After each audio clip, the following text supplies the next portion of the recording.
It is 5:30 a.m., a strict deadline set by the United States president, promising a military strike so devastating it would wipe out an entire civilization overnight. In the hours leading up to that deadline, B-2 stealth bombers circled in the night sky. In nearby Kuwait, panic set in as the government suddenly enforced strict emergency overnight curfews to prepare for the fallout. This chart shows the immediate global reaction. The price of Brent crude, the benchmark for global oil markets, spiked dramatically to an all-time high of $144 per barrel. But the strike never happened. Instead, Donald Trump halted the impending military operation, announcing an immediate 2-week ceasefire. The narrative split instantly. The United States claimed total victory, pointing to the reopened Strait of Hormuz, a massive maritime choke point.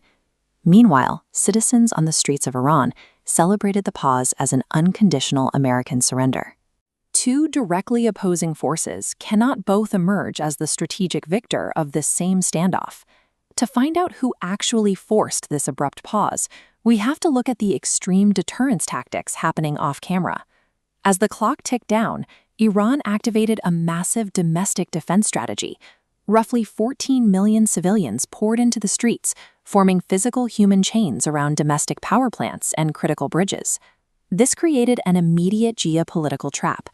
Any American airstrike meant slaughtering millions of unarmed civilians. A casualty count that high would force neutral powers like India and Russia to openly condemn and oppose the United States. This map of the Persian Gulf illustrates Iran's second tactic, mutually assured destruction, a military doctrine where an attack by one side guarantees the total annihilation of both. Iran leveraged its geography to directly threaten nearby Western allies. Iran issued a clear warning. If American bombs fell on their soil, Iranian missiles would simultaneously wipe out the power grids and oil refineries of Saudi Arabia, the UAE, and Bahrain, crippling their economies entirely. The United States faced a brutal calculation. Even a successful strike on Iran would cost America its entire strategic and economic foothold in the Middle East. They were forced to step back. This brings us to the actual terms of the ceasefire. Iran submitted a staggering 10-point demand.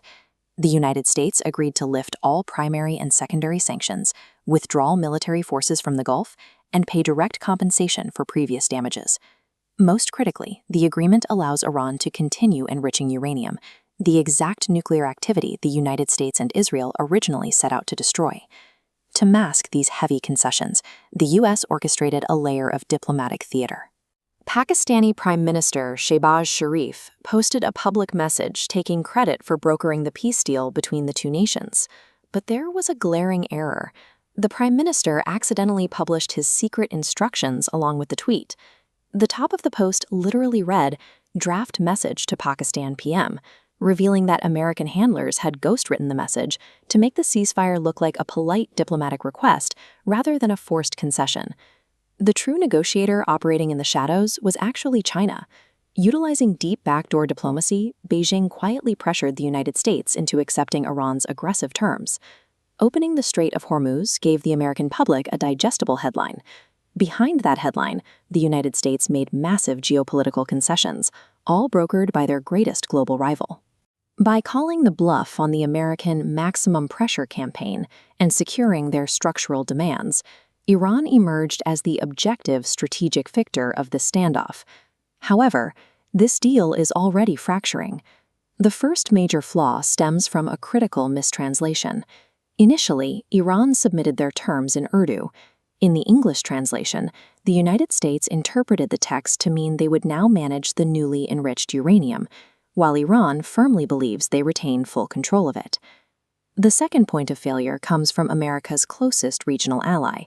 Israeli Prime Minister Benjamin Netanyahu flatly rejected the 10th condition of the agreement, refusing to honor the ceasefire regarding Lebanon.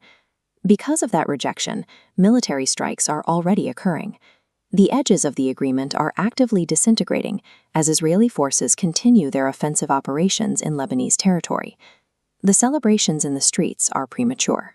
What the world is calling a peace deal is actually a highly volatile 2-week pause built on sheer panic, mistranslated documents, and unresolved military objectives that could shatter entirely at any moment.